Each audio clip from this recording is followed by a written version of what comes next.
எத்தனை சாமி வந்ததையா, இது எந்தெந்த சாமி தந்ததையா, எத்தனை பாட்ட சொன்னதையா, அத சுத்துற பூமி கண்டதையா, அடிச்சு வீசும் காத்துலையும் அந்த தகப்பனாச சுத்துதையா, பிடிச்சு பூக்கும் வேதையிலும் ஒரு வம்சத்து கதையே உள்ளதையா,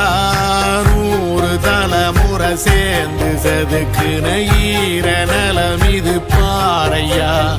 வாழும் வரையிலும் நீயும் விதைக்கிற கடமை இருக்கு கேளையா, கோடி விளக்காயேந்தி கிடந்த வீடும் இருண்டது ஏனையா, மாட விளக்கா நீயும் வரத்தான் வீடும் ஏங்கி நிக்குதையா.